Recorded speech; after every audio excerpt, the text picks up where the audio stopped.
Welcome to the Life in Flow podcast. The three of us, Yulia, Polina, and Irina, are exploring what life in flow and flow in life is. Join us as we experiment, test our diverse hypotheses, and have fun in the process. Will we find an answer? This isn't just an intellectual discussion. We're co-creating a shared field beyond words. We're attuning to what emerges moment by moment so that the conversation itself becomes a group flow experience. And we invite you to become an active participant in this experiment. There will be pauses and moments of silence. We leave them on purpose because this is where magic happens. Go beyond the intellectual information. Listen with your whole body and notice how your somatic experience shifts in the process. Share with us what reveals itself in the space where mind, body, and energy flow together. Hello and welcome to another episode of Life in Flow podcast. And today we're gonna discuss an exciting topic. Well, most of the topics that we discuss are exciting, but this one is one of my favorites, and it's about trance. And the question we're gonna be discussing, not necessarily finding an answer to, but the question is, how does trance shape our lives? And in general, I think the answer is yes, it does shape our lives, but whatever it is that's happening, we're going to talk about. And with me today are Polina. Hello. And Irina. Hello. And this is me, Yulia. And just a couple of words why I chose trance as today's topic and this question. It's because, well, first of all, this is the word that you often hear us saying while discussing this podcast production or just the way we interact or go through life. I would say maybe it's one of the top 10 most frequent words that we use. And some of us more than others. Yes. And most of us really love trance states. Maybe some not enthusiastic about it. We also devise strategies for consciously getting into trance. And at the same time, we know that this is a kind of a charged topic because in the Western world, the word trance is sometimes kind of said with some fear. I don't know, maybe it's too weird or not for educated people, or like there is this negative shadow, I think, that this word is carrying. So we're going to see today it comes up. Girls, and as usual, we're going to start with a game just to warm us up and have some fun. And this is how the game is going to go. I have a word that I'm going to share in a minute. Polina and Irina have no clue what the word is going to be. And we're going to then share micro stories, kind of like specific somatic stories that this word evokes in us, and whatever our associations are. And we're going to do one circle, maybe two. And here we go. The word that I want you to come up with stories for is nectar.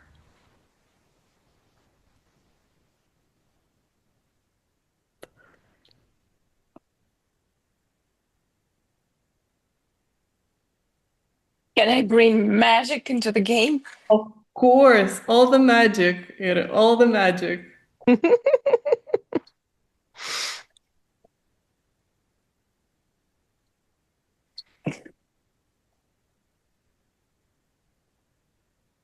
I'm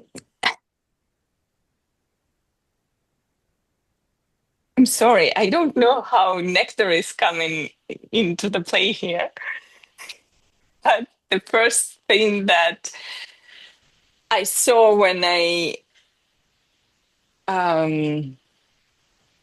raised my eyes after hearing the word was my altar, and it's just all the images of my trance states, of my communication with different deities came to me. And it's all about how to describe it in senses, to make it sensory. Just imagine that you have like the current of electricity going through you, and it makes you very, very powerful. So this is probably the closest I can choose in this sensory sense to describe this sensation of being in contact with the god. And I guess it came to my mind in relationship with the nectar, because nectar is the drink of the gods. So here it is.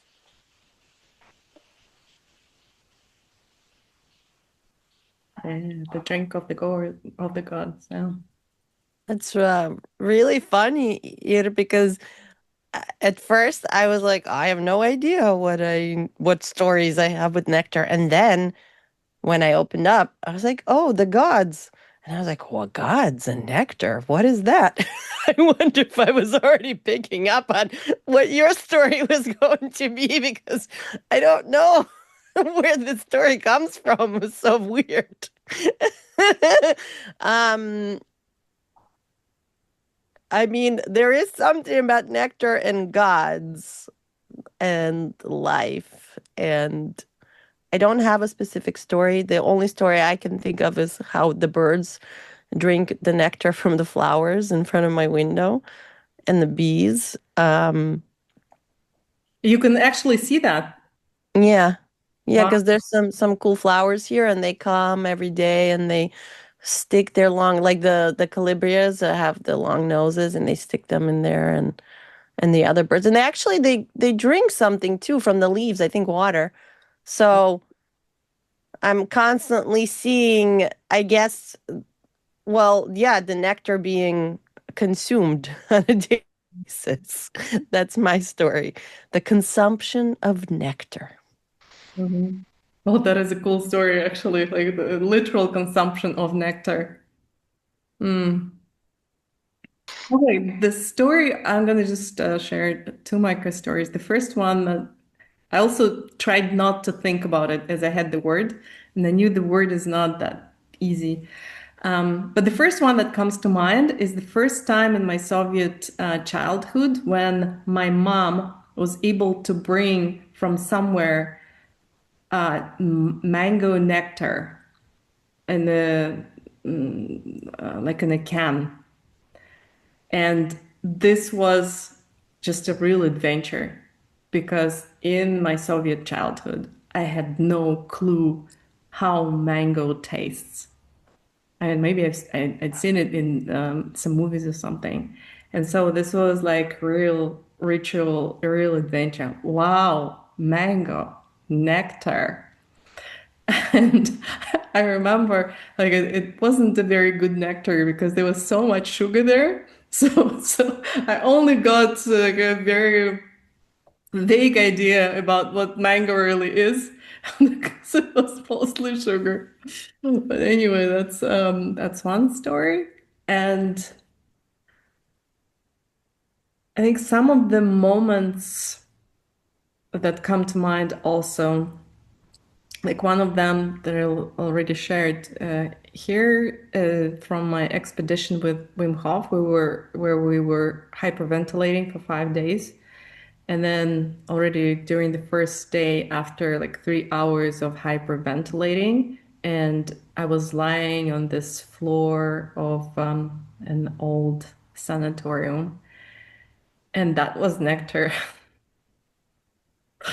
I was swimming in nectar. I was like, oh my God, this is this is real nectar. Every life is just sweet and ecstatic, and this moment is so rich.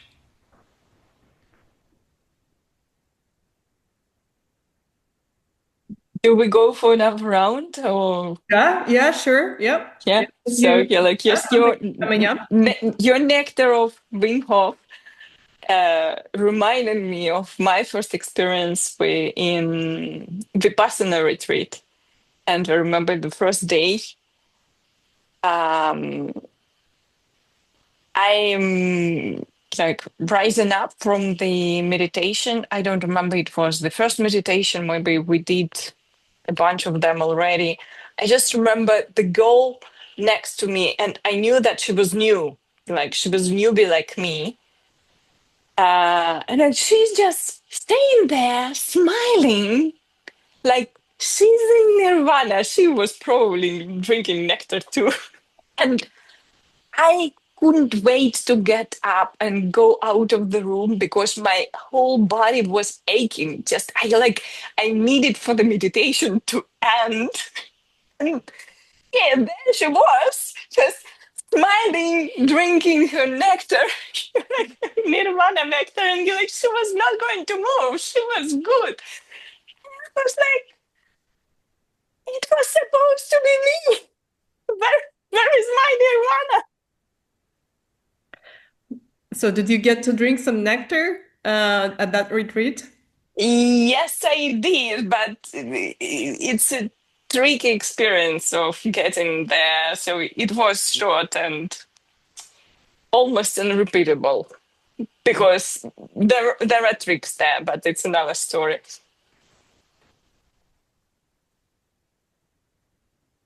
The only thing that keeps coming up for me, and my brain is like, oh, but it's just there. Nectar being mother's milk. That first milk, the really concentrated, what is it called? That stuff. Maloziva of in Russian. Yeah. I forgot the English The word. nectar that the mom produces in the beginning, right? That's like colostrum, is it? Yeah, colostrum or something like that. Yeah. The nectar of a human being, basically being produced for another human being to be so rich and nourishing and supportive and life-giving. And yeah, I don't know, that's what was coming up for me. That is really cool. I had never thought about breast milk being a nectar, but it totally is. Yeah, I'm having goosebumps. Have you heard this thing? And I don't know, maybe you know if it's true or not, but they talk a lot about it recently. At least I come across a lot this idea that the mother's milk is actually blood. I don't know how concentrated, or it's blood plasma or whatever. Oh. Mm. No, I haven't No? read anything about mother's milk for a long time, but I'm sure this composition is still partly mysterious, even this point. Yeah. I would just feel like I tried to look it up quickly in Google and I didn't find any like solid sources confirming it. So it's still under the question, but I came across this idea quite a lot recently. Mm. Yeah.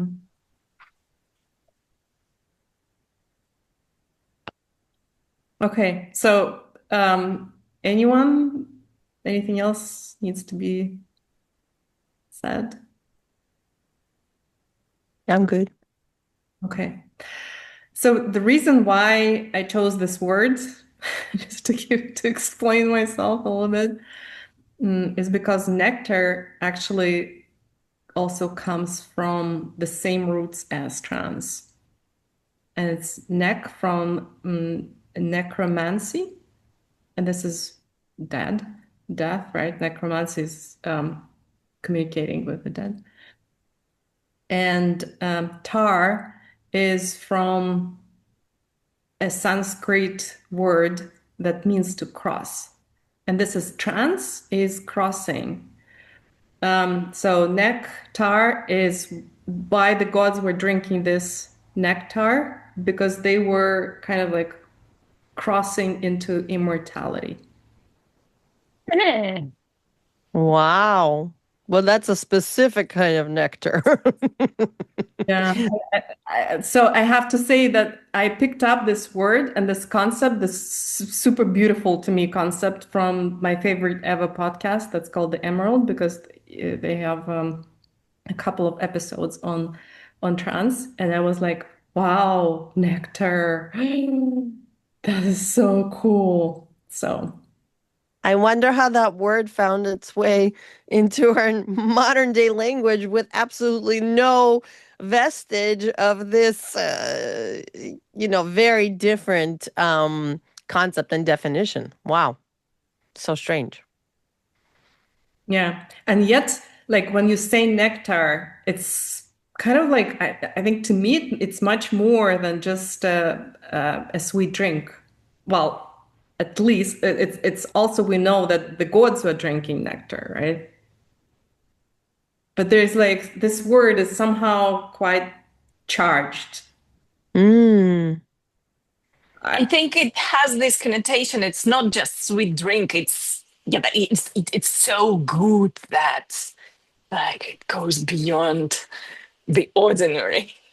And so nourishing and so transformative because of the nourishment, because of the elements in it. So it's not, I don't think of it as just something sweet. I think of it as something way more than that, but not as a passageway into the beyond.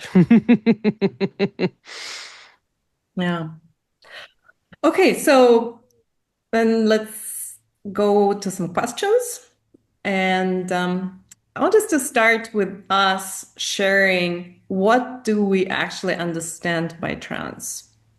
And again, we just to make it clear, we're not aiming here to be scientific or to provide any references. This is just our view of the world.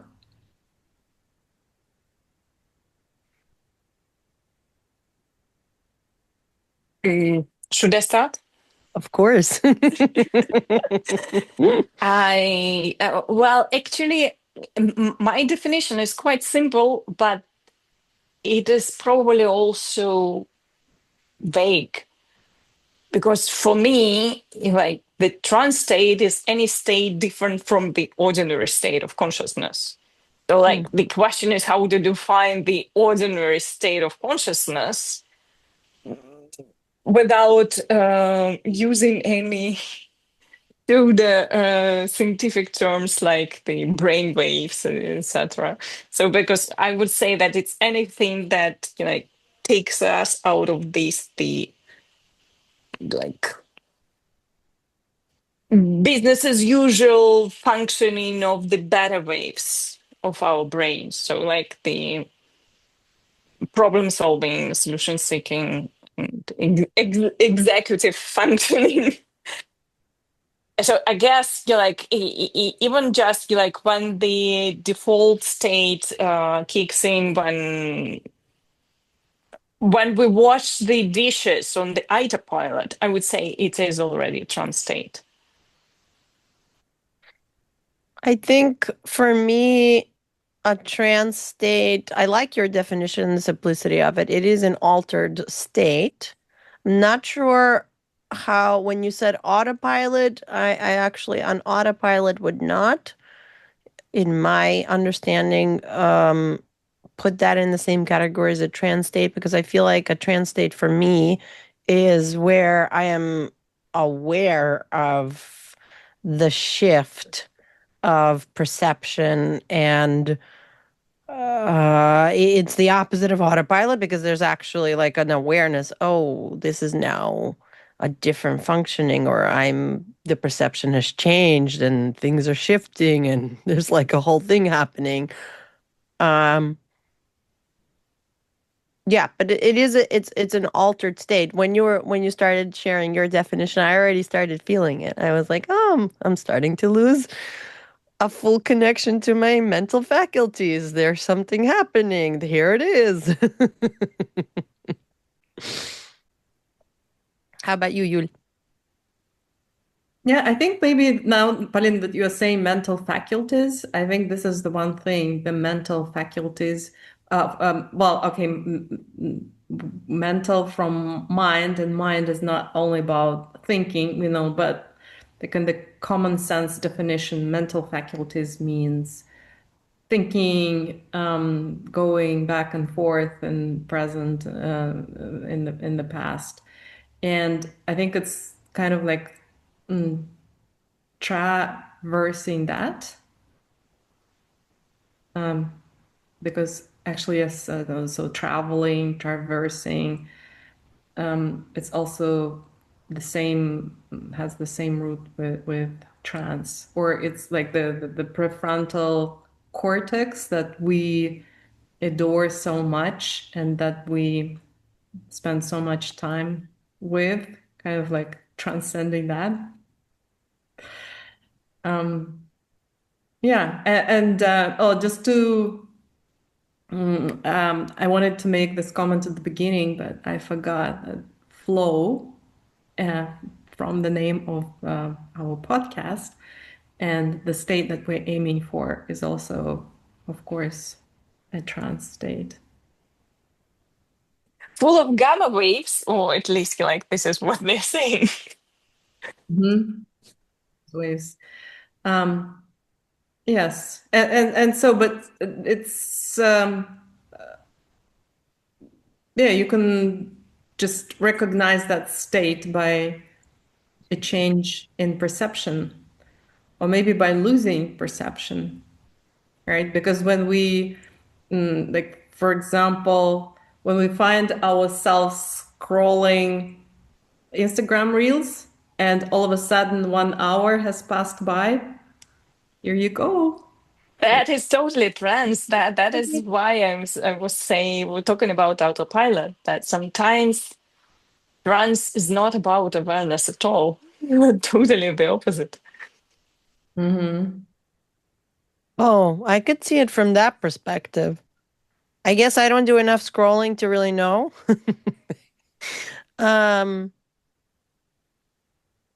But also when you're washing dishes and you describe that state as an autopilot, yes, there is an autopilot aspect to it. You're right. Like you don't have to consciously think about the washing of the dishes, right? And what your hands are doing.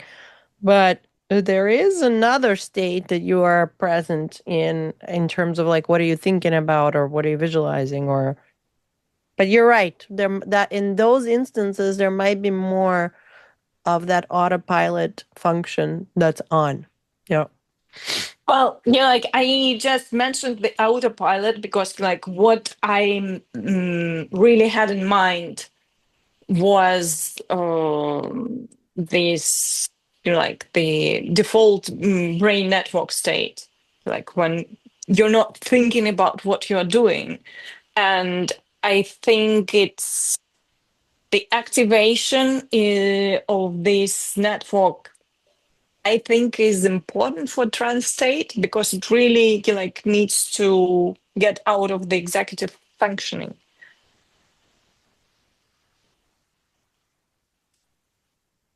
Although it depends also because there are trance states and trance states. So because if we're talking about the creative trance, so we might be activating both the executive network and the default network. So, but it's definitely still like they're interacting in different way, and we're finding ourselves in different mode of being in the world.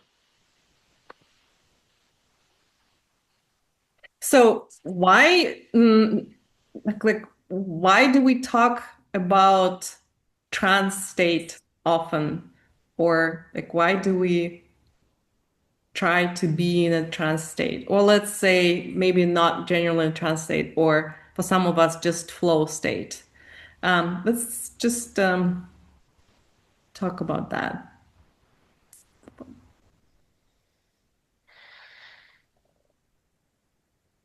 There are so many things to say.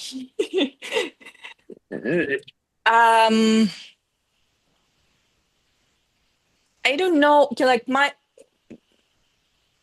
a teacher of mine, Stephen Gilligan, tends to say that trance is an important element of life and like a needed element of life. And I don't know if like he is saying it originally, because lately I have seen other experts saying the same thing. So I don't know who is citing whom, or maybe they're cross-pollinating. But so like the idea is that if you, there is a certain like quote of the trance state that you need to experience in your life, and if you don't allow for it, then like the trance will catch up with you. And here we get all the dependencies from the alcohol, the drugs, social media, the scrolling, because like the organism is looking for this, just getting out of this executive functioning mode. And I think it's because trance state, whatever the quality of this trance state, it is about really like changing the perception. So it changes the filters through which we interact with the reality. And I think it is absolutely necessary for the life to keep evolving and keep flowing, because otherwise we're just like stuck, and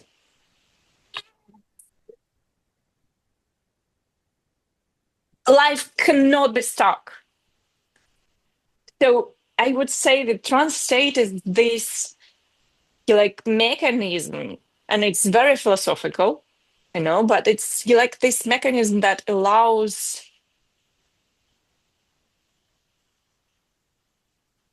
life to enter this, to introduce these elements of flexibility in the function of the system, whatever the system is.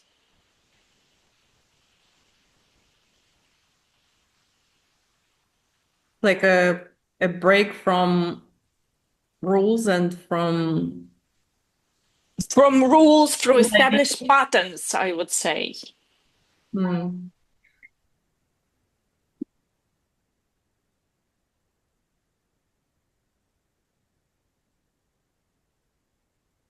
I guess exactly because of that, because it's the necessary life function for it to be able to perpetuate itself, it needs to give to the agent who experienced trance some kind of benefits. So that's why more often than not, it feels good.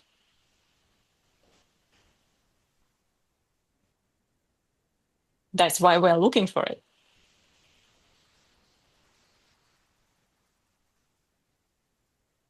Yeah.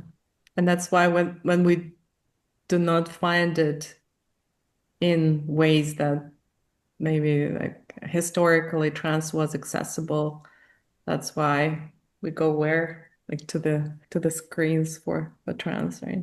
Exactly.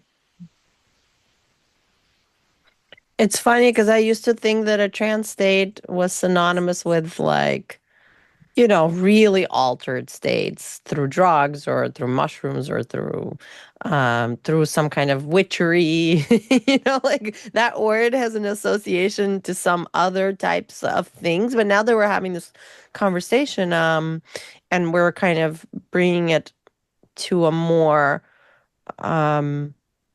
everyday type of shift. Like that's what it sounds like. We're just kind of describing it as an everyday type of shift. Like what is this altered state about? I'm starting to engage with the concept differently. And I also started wondering if the ability to access trance states or these shifts, I wonder if it's become more accessible to us in the here and now than it used to be in the past. And I wonder if that's why the definition used to be more synonymous with these like outrageous experiences that where you needed maybe something else to alter the state. And now we are, I mean, I'm sure that we were always able to do this, but maybe there's some kind of an access point now that's more closer to like this physical reality, potentially. I don't know. It was just coming up as a question in my head. Also, when I was growing up, I don't remember being able to really, maybe it was because I wasn't conscious or aware of the shift as much, or I wasn't paying attention to it, but I don't know that I was that able to, as able as now, to access trans states, like altered states, altered sense of consciousness and awareness in the way that I am now. So I'm also now wondering, maybe it is a function of growing your awareness and consciousness that allows for maybe not even the creation of the altered state, but the receiving of it, like the being able to track it, to be present to it, to have a different relationship with it. That's what's coming up for me. Yeah. Yeah, I agree. Like also trans is a loaded word, and it's I think more people talk about it today as a state that is exactly as you said, is critical actually for every aspect of our health, well-being, and whatever, like normal behavior, I guess, without addictions and stuff. But then, like thinking even a couple years ago, oh, trans, and thinking about whatever my childhood or being in this circle of rational people, rational family, educated. It's also it's a little bit like is the world alive? I guess topic, right? Kind of like the baggage that this word that I think it's a very beautiful word that deserves to be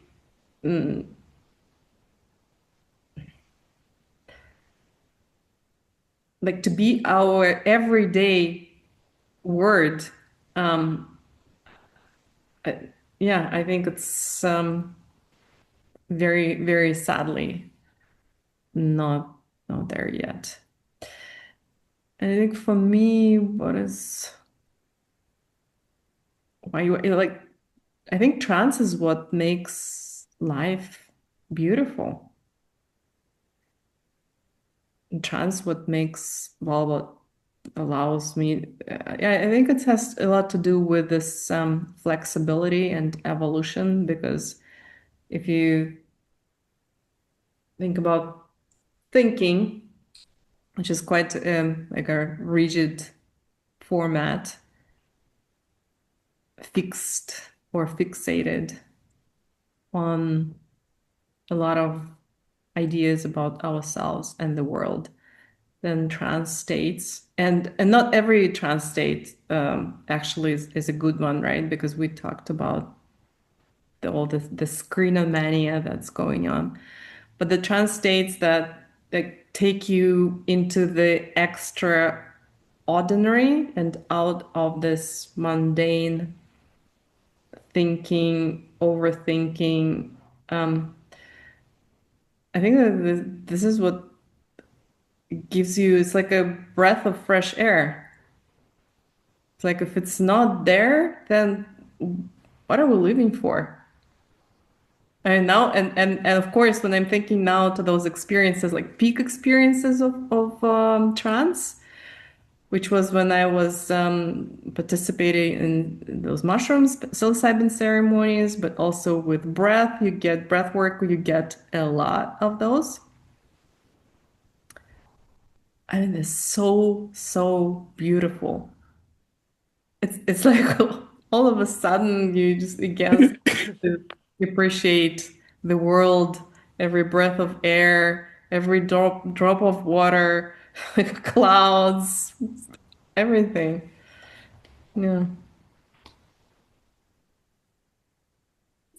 I think exactly. I liked how you described it. It's really like this passage that trance allow us to cross this threshold from mundane to the extraordinary.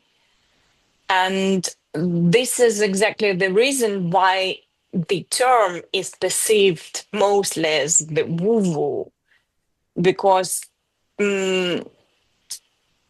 Polina mentioned before that maybe people didn't used to have access to the trance state before, but I think this is exactly the opposite. They had a very easy access to the trance state through the sacred rituals, but because we desacralized our life, so in our too rational civilization, too rational mentality, the everything sacred became this like obtained bad reputation. That's why we think that you need something very woo-woo, like taking a drug, a mushroom, or extreme religious experience to get into trance state. Whereas really just like when we shift the lens through which we look at it, again, like my teacher gives an example that he says that the most typical example of the ordinary trance state is reading. When you read a book and you get into this imaginary world, you enter in a trance state. And he was saying, you're like, when I learned about it, I realized that I spent my whole childhood in trance because I was reading books all the time, and I was listening to him after, like, okay, now I know why I like trance. Or maybe that is the reason why I like reading books. Wait, so now we're kind of saying that trance state is potentially something other than a rational mind state? Come again? Is a trance state a state where we are no longer being driven by the rational mind? That's kind of what I'm starting to It feel here. Again, using the definitions of my teacher, I think it depends on like because there are different qualities and different gradations of the trance state. So the rational mind definitely doesn't play the same role in the trance state as it plays in our ordinary mundane functioning mode, but it's not necessarily is off. So that like depends on the what kind of trance we're talking about, because there are trance state when we're just like and there is no any rational thinking at all. It's not present. But for example, in my work with the generative trance, again, generative states, this is exactly about like expanding your consciousness, but at the same time, getting in this state of connection when the rational mind and the intuition, the body and the mind just start connecting and relating in a different way. So they're both present. But as you said, the rational mind does not lead. It just plays its role on the equal part of all other participants. That's really cool. I feel like from my perspective, we're doing a bit of a reclaiming of this word, because I really, in my consciousness, this word belonged in some weird woo-woo out there category. And now through this conversation, I'm like, oh, cool. I mean, I used to be in trance state all the time too. I literally lived in books and Skoski, right? Like my entire childhood. And if I wasn't reading, I was still in my mind, still like playing out those visuals, I think, in a lot of ways. So if that is also a trance state, because it is the conscious state, being open to other things and, like zooming in and zooming out and other things being present, then that's like really cool. I'm really happy that we are having this discussion. And it's kind of also another characteristic, I would say, is that this trance when you travel, right? Because when you're in the book, you're kind of like you're traveling, you're not here. And that's why it can be different types of travel. So you're traveling with a book or with the characters of a book. And of course, something completely different happens when you travel with the news or when you travel with Instagram reels and stuff like that. But I think, like, that's why we so love to travel also. This is very interesting that you bring it up, because actually the travel, when you go from one place to the other, so you do cross the threshold, and very often it's really like you go from your ordinary reality to different reality. For example, if you go on vacation, so you're going to the different world, and so in this vacation world, it's sort of like the trance state in comparing to your functioning in executive functioning mode in your ordinary life. So yeah, travel is kind of an agent of trance. But also even physical travel, if you've changed your environment and you are now in a totally different environment and you're mentally cued, I'm on vacation, I'm outside of the realm of my normal life. That also creates a trance state, and where a lot of times a person will show up in ways that they would not have showed up at home, in their home base environment.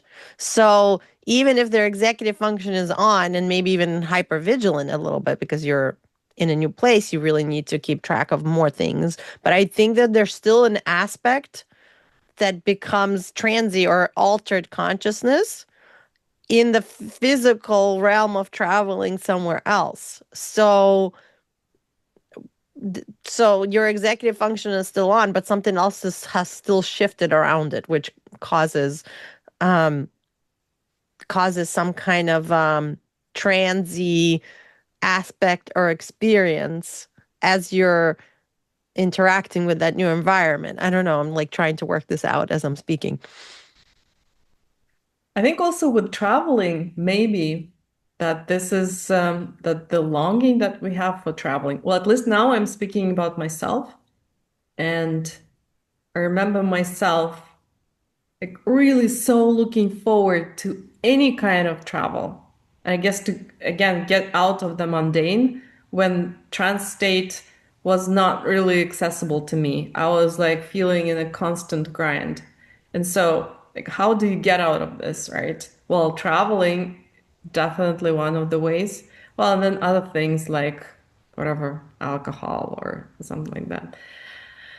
And now I know that there's been a big shift. I just like I like staying at home, and it's like I feel so good. I know that I can create for myself this what I want, like this state where I just go on an adventure without leaving the house. Yeah, exactly. And this is where you're like this element of awareness comes into play. So in this case, yeah, the more awareness there is in this being in the trance or bringing the trance into the present moment. So like the more you can really just the I don't like the word control in this construct, but manage somehow your reality and your interaction with the reality. So yeah, and like I think one of the also another reason, but it's related to the previous one, why people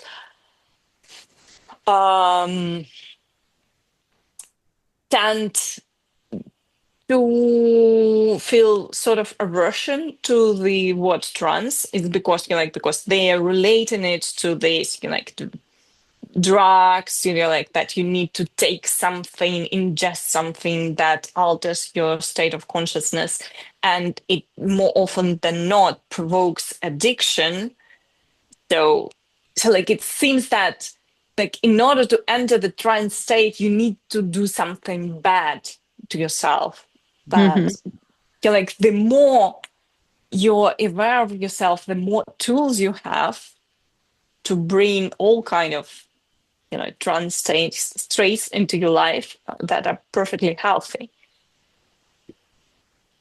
And the actually the altered state of consciousness can be achieved through a piece of chocolate or through a really great cup of tea. So maybe it is about the allowing. That's what's been percolating for me. The allowing of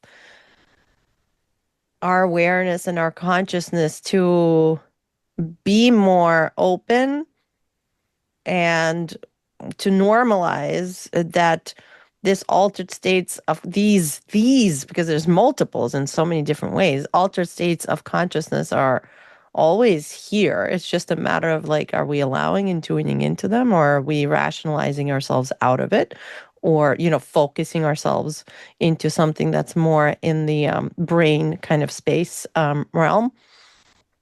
And also for me, the trust part came up again, right? Because like there would have to be trust in order for the allowing to happen.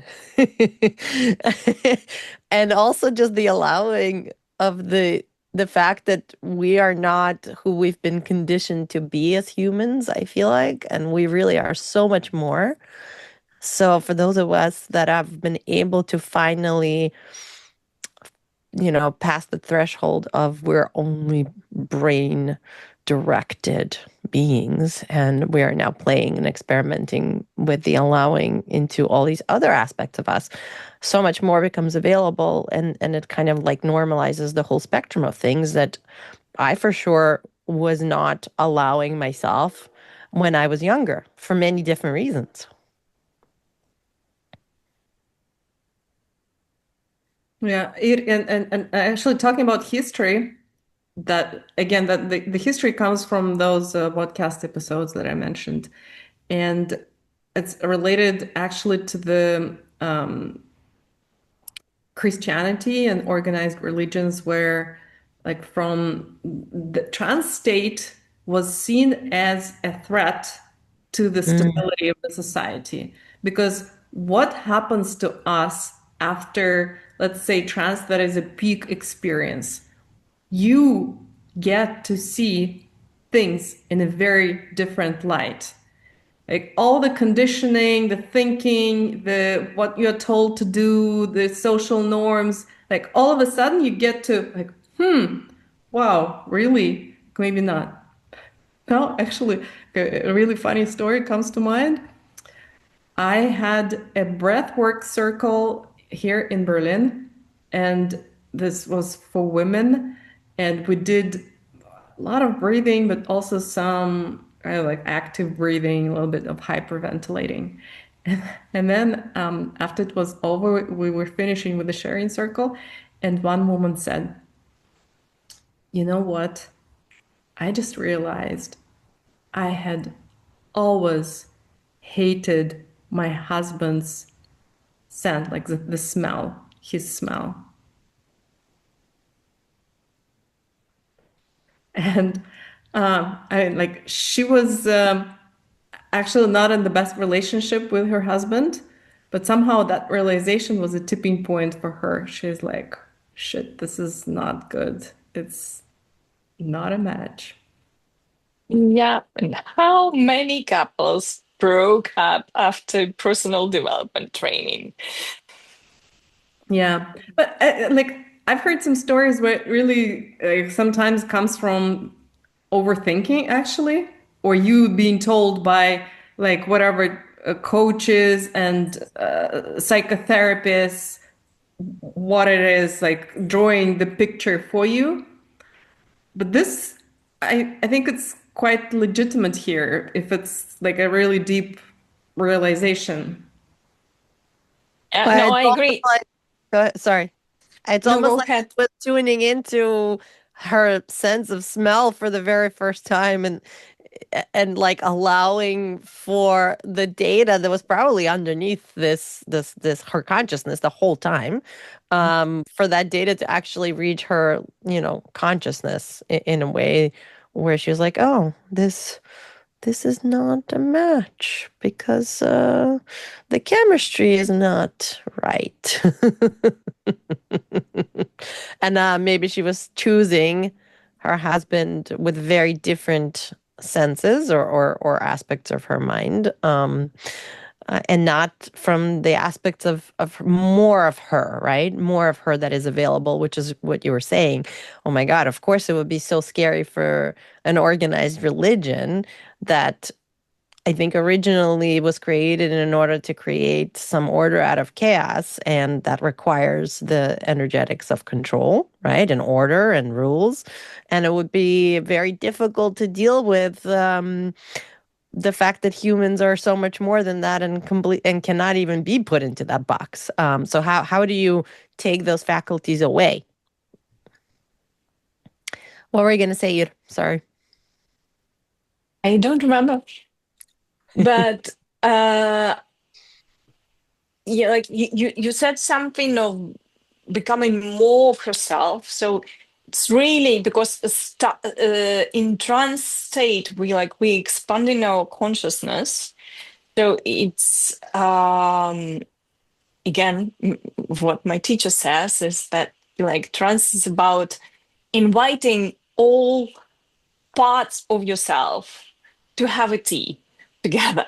So you are giving a voice to some parts of yourself that like were shut down and blocked by the rational mind, and that's why you're like all of a sudden, you're like there are other voices here, and of course your reality shifts, your perception of like everything of what you are and what life and your life and the other person, it changes.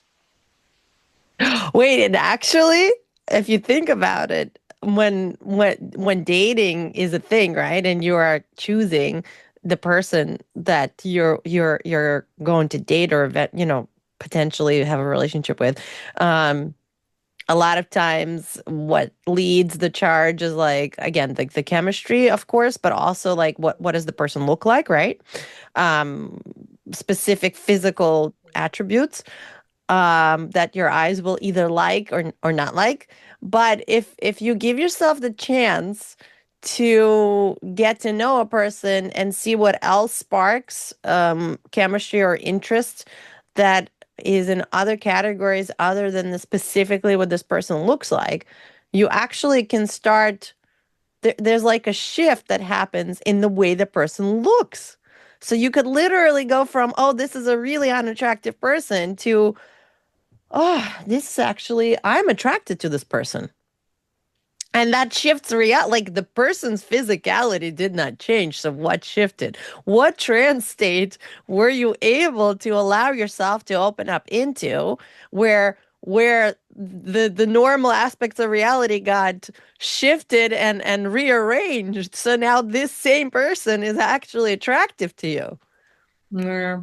Well, and speaking about partners, of course, orgasm is a peak trance state. Yep. And I didn't even think about trance states and orgasms. Yes, keep going. yeah, and I think whatever, some years ago, I happened to be reading a book, actually on flow, a scientific book. Jamie Wheel, his name, forgot the book.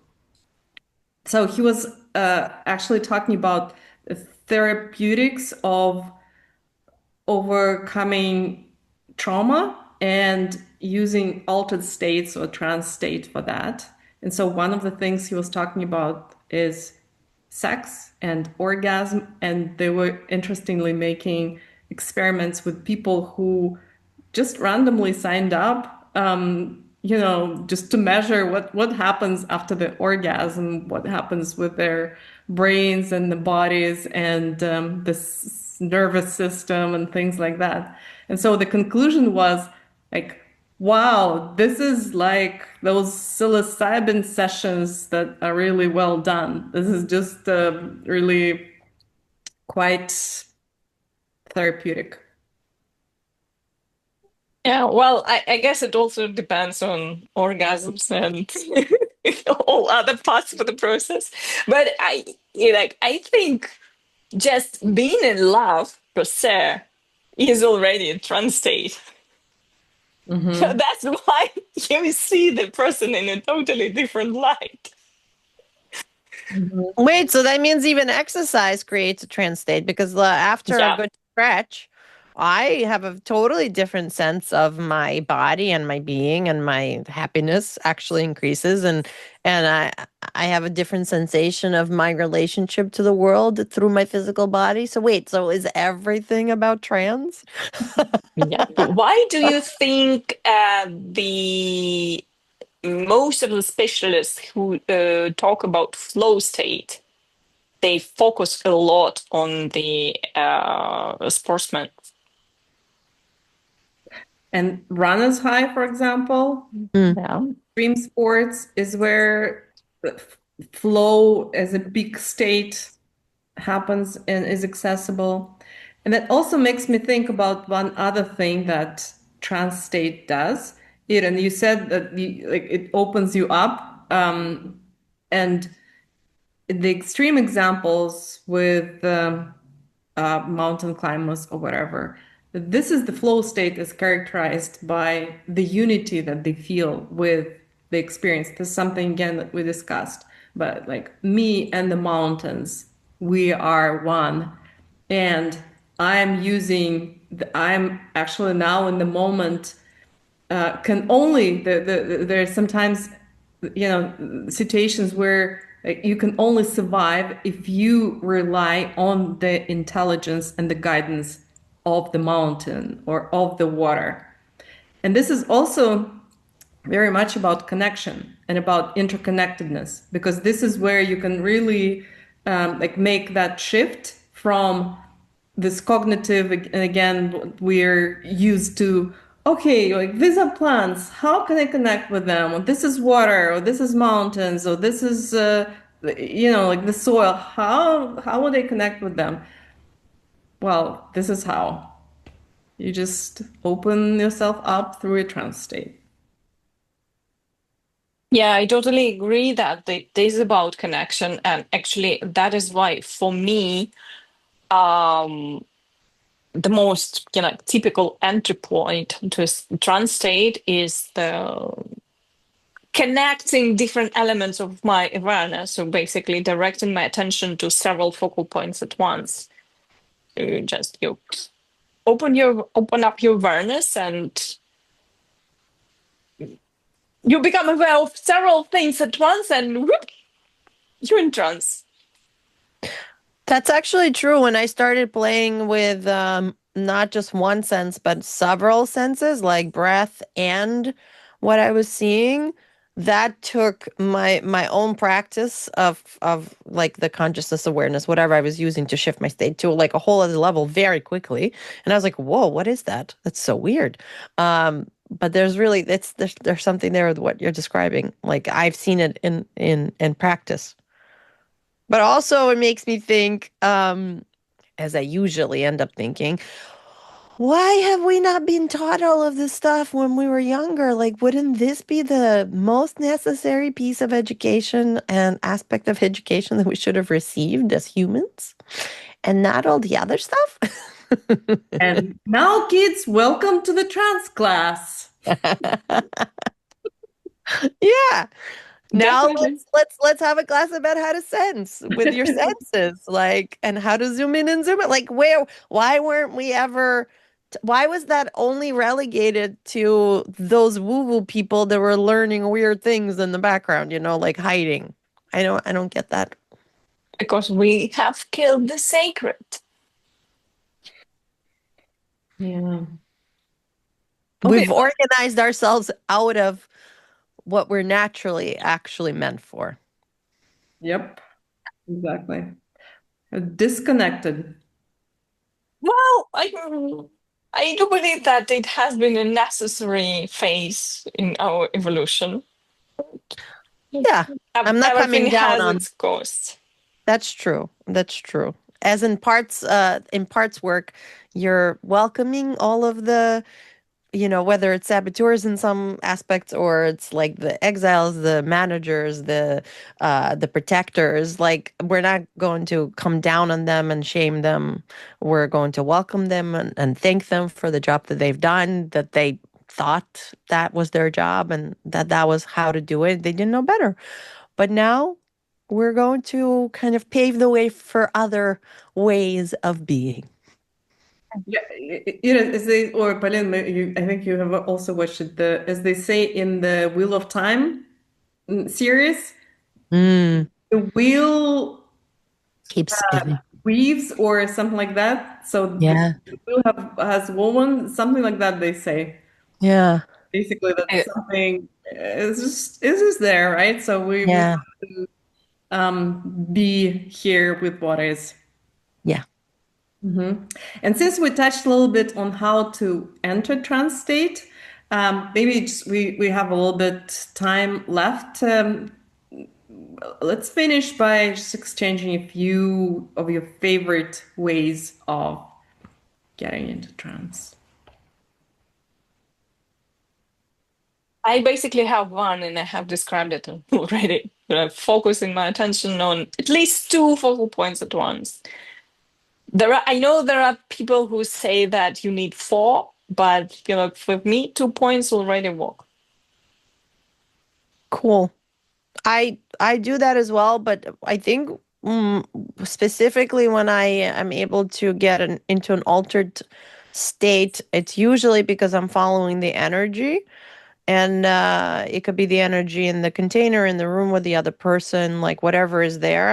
I tune out of my normal way of being and I kind of expand and tune into more, whatever's there. And sometimes I even see some aspects of energy, and that takes me even deeper very quickly. So those are mine. Now it makes me realize that maybe I'm a trance junkie or something.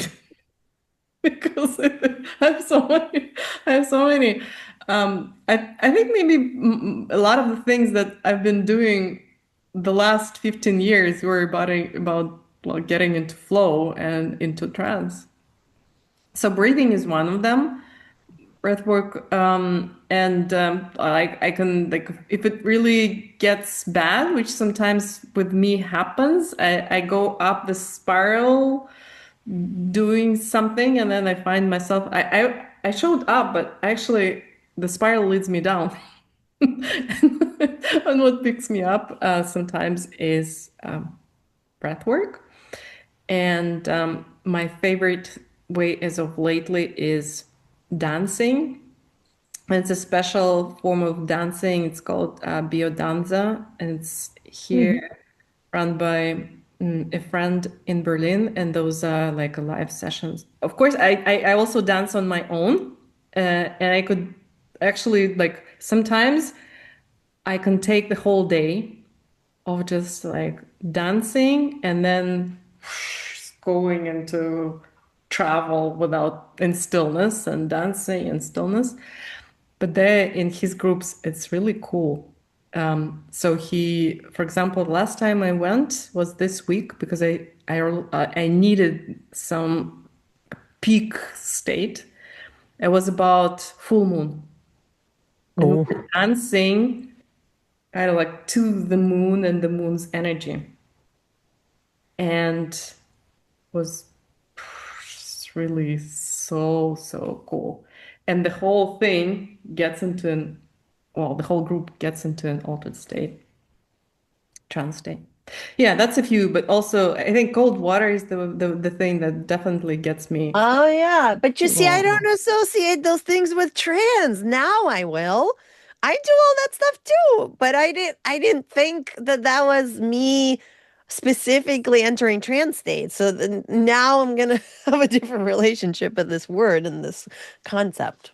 Yeah, Music is also very powerful music. music. conductor to Yeah, trance. Mm-hmm. yeah, Yeah, yeah. yeah. Rhythm, yeah, because like trance requires the rhythm, so yeah, Mm-hmm. it can be very powerful. Yeah. Yeah. And I think like what Paulina mentioned, it's not just like the entry point per se, but I think it's the important requirement for trance to happen is the openness. So you need to allow yourself to enter the trance because you're like, I will control it. I will control it. Sometimes the process might be more powerful than your control, but you definitely is getting on the way. Exactly. Transcend the neocortex. Yeah. Yeah. Let us fly. Mm. Okay, I think we're coming to an end, and maybe let's share just a couple of things that we are taking from today. Well, I'm just happy that we have converted Paulina. It's true. I am converted. It is true. More trance into the world. Yes, baby. And I'm happy to share that I have been quite trancy during this conversation. It was good, and it's always a pleasure to have a conversation with you, even without trance, but with trance, it's even better. Let's go, Transy. Yeah. I mean, I definitely felt trans moments in our conversation today, and then there were other moments when I was in shifting into other things. But I'm really glad that we had this discussion and I opened up into something new. I love that. That I could see. I'm gonna see trans everywhere now, so that's really cool. Thank you. Fun. Yula? Yeah, I enjoyed. I really enjoyed our chat, and I really. And actually, why did I want to talk about trance? Now, the real reason is coming to me.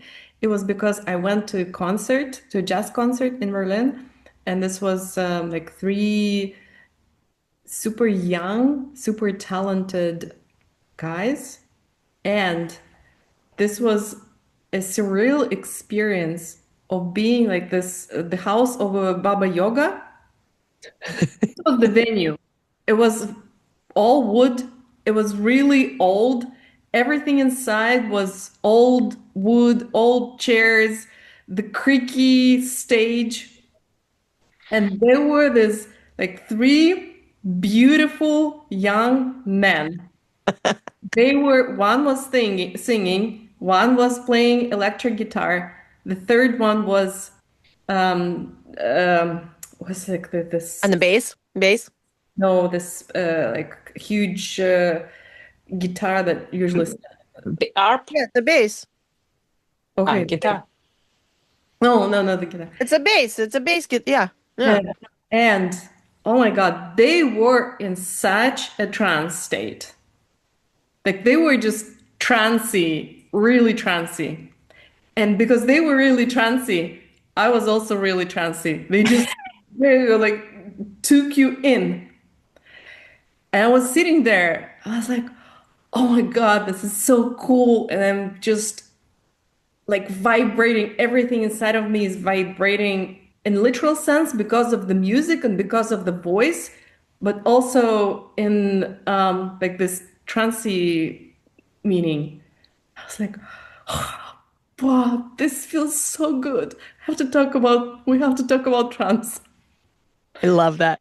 That's awesome. It's so funny how that's why you wanted to talk about it, but music only came in at the very end of the episode.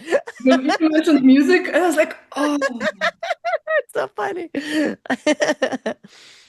Yeah, so that's it was just kind of flowy today. So I enjoyed this trans conversation, and I think the more people talk about trans, the better this world is going to be.